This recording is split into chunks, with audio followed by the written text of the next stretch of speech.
Hello friends, welcome to Agrikoshala. Myself Dinesh. I have done my post graduation from Banaras Hindu University as a JRF candidate and also cleared UGC NET. दोस्तों, practice makes a man perfect.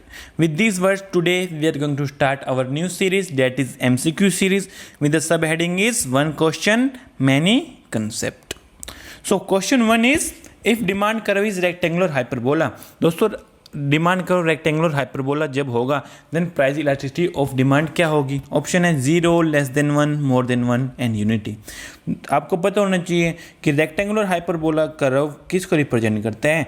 Rectangular hyperbola represent करता है unity, means unit elasticity और demand को represented by the rectangular hyperbola curve. अगर दोस्तों मैं कहूँ कि अगर प्राइस इलास्टिसिटी 0 हो देन दोस्तों हमारा वर्टिकल लाइन होगा, स्ट्रेट लाइन होगा, वर्टिकल होगा and perpendicular to X axis और द क्वांटिटी एक्सिस।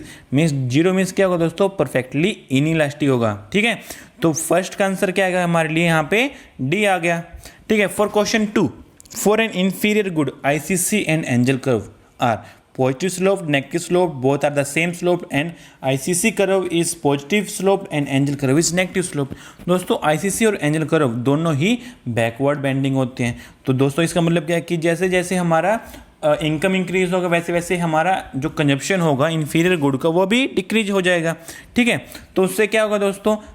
जो हमारा जो कर्व है वो उसको बोलेंगे हम नेगेटिव स्लोप्ड। दोस्तों जो एंजल कर्व है ना वो आईसी से ही ड्रॉ करते हैं, means angel curve is derived from the ICC curve और इनकम कंजप्शन कर्व ओनली। अगर मैं बोलूँ कि पीसीसी प्राइस कंजप्शन कर्व से हम क्या ड्रॉ करेंगे, क्या हम डिराइव करेंगे, ये आप मेरे को कमेंट बॉक्स में लिख के बताइएगा कि प्राइस कंजप्शन कर्व से हम कौन सा कर्व ड्रॉ कर सकते हैं और कौन सा कर्व डिराइव कर सकते हैं। ठीक है दोस्तों, ठीक है। अभी नेक्स्ट क्वेश्चन 3 की तरफ चलेंगे। If MPC is equal to APC, marginal propensity of consume अगर APC average propensity of consume के इक्वल हो जाए then consumption function will be, consumption function क्या होगा दोस्तों? ऑप्शन है C equals to A plus B Y, C equals to B Y, C equals to B Y square, none of this और none of the वो। तो दोस्तों आपको पता होगा ये वाली कंडीशन किस में होती है? जब मैंने आपको कंजप्शन फंक्शन पढ़ाया था उसमें बोला दोस्तों कि ये वाली कंडीशन होती है दोस्तों लॉन्ग रन में, और लॉन्ग रन के लिए कौन सा फंक्शन होता है? कजनेट कंजप्शन फंक्शन होता है। तो कजनेट कंजप्शन फंक्शन की कैसे रिप्रेजेंट करते हैं? C equals to B Y से रिप्रेजेंट करते हैं। तो answer is C equals to B Y. Then अगर मैं बोलूँ कि ए प्लस बी वाई किसके लिए होता है दोस्तों?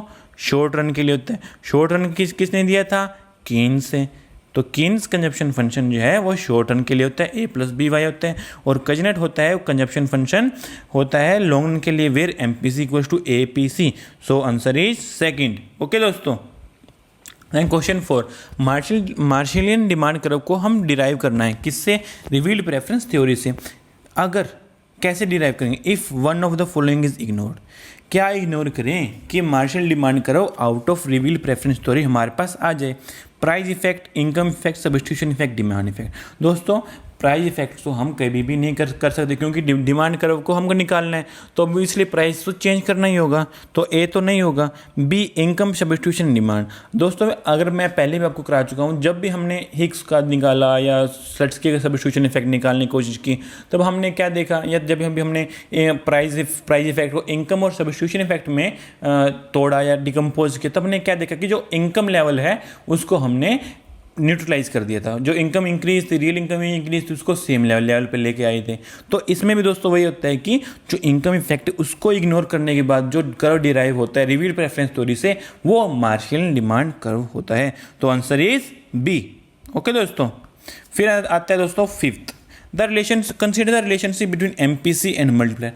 मल्टीप्लायर और एमपीसी के बीच में रिलेशन निकालना है। Higher MPC lower value multiplier, higher MPC higher the multiplier.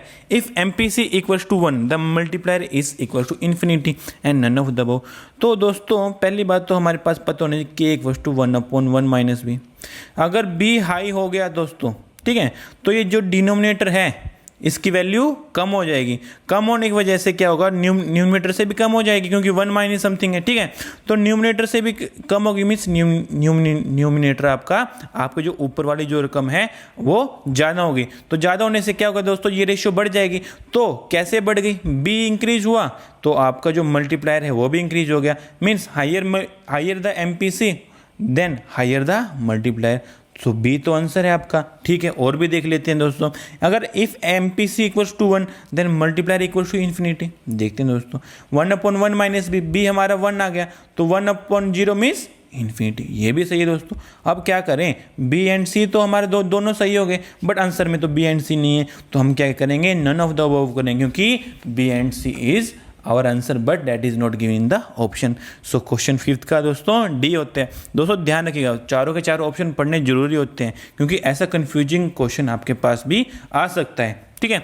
Indifference curve for the complements. दोस्तों कॉम्प्लीमेंट्स एंड सब्स्टिट्यूट मैंने आपको पढ़ा रखा है, ठीक है। तो उसमें क्या होता है दोस्तों, क्या क्या ऑप्शन में है, straight line, downward sloping line, right angle, negative slope.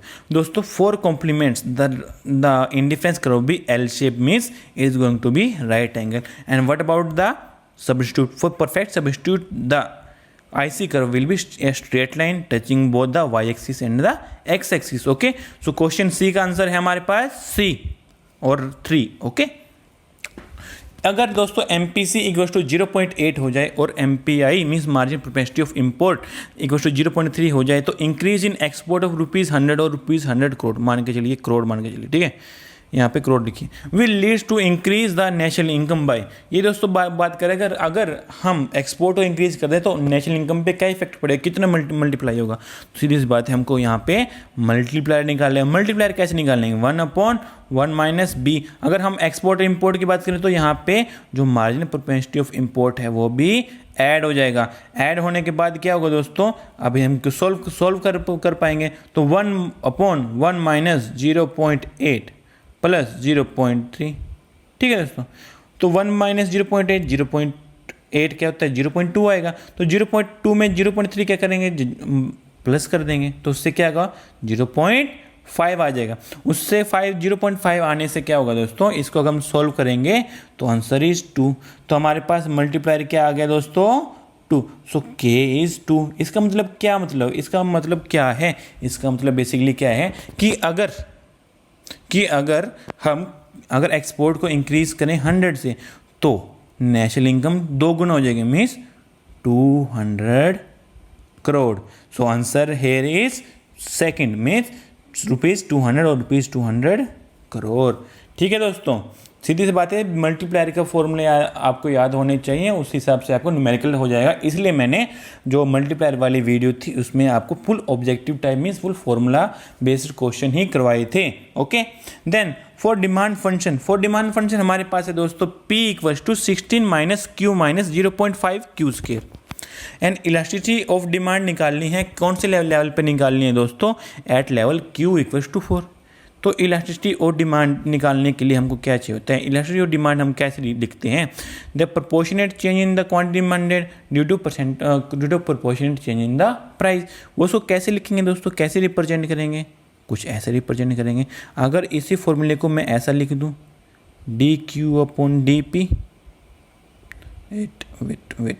DQ/DP, ठीक है, P/Q। क्या कोई चेंज आया, नहीं दोस्तों।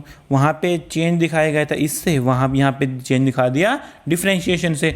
सो फॉर्मूला क्या हमारे पास आ गया, डिफरेंशिएशन का। हमको पता है कि भाई हमको DQ/ मीन्स डिफरेंशिएशन करना पड़ेगा, तो हम पहले डिफरेंशिएशन करने से पहले और भी हमको P भी चाहिए, Q भी चाहिए, तो पहले वो निकालेंगे। तो पहले P निकालने के लिए दोस्तों हम Q को पुट करेंगे इक्वेशन में पुट किया तो 0.5 16 माइनस 4 माइनस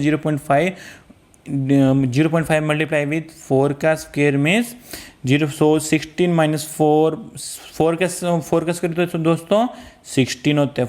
16 से क्या हो गया, मल्टीप्लाई हो गया। तो आंसर क्या आएगा दोस्तों, यहाँ से 16 माइनस 4 माइनस 16 into multiply with 0.5 that is 8.0। तो यहाँ से 16 माइनस 4 12 माइनस 8 that is 4 is our P। So हमारे पास प्राइस भी आ गया दोस्तों P और क्वांटिटी भी आ गई हमारे पास 4, ठीक है, प्राइस और क्वांटिटी हमारे पास है। अब हमको D Q upon D P चाहिए, but in this case we have given that P. तो पहले तो इसी को डिफ्रेंशिएट करेंगे, तो इसको डिफ्रेंशिएट किसके साथ करेंगे, क्यू के साथ। ठीक है, डिफ्रेंशिएशन का एक दोस्तों एक नियम बता देता हूँ कि ए की पावर अगर n है ना, तो n आगे आ जाएगा, ए की पावर n-1 हो जाएगा।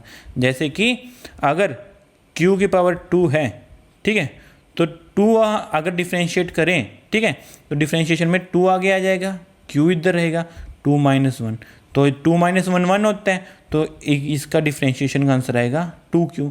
तो q स्क्वायर का डिफ्रेंशिएशन फॉर्मूला आंसर आएगा 2q। ओके, तो अगर डिफ्रेंशिएशन करें प्राइस और डिमांड की जो इक्वेशन है, जो हमको प्राइस के फॉर्म में दे रखा है, तो क्या आएगा 16 का तो डिफ्रेंशिएशन 0 आ जाएगा और 0 हट ही जाएगा। ठीक है, तो और q का डिफ्रेंशिएशन करें तो -1 आएगा उसी फॉर्मूले से। ठीक है, देन 0.5 हमने निकाला था q स्क्वायर का, तो कितना आया था दोस्तों, 2q आया था।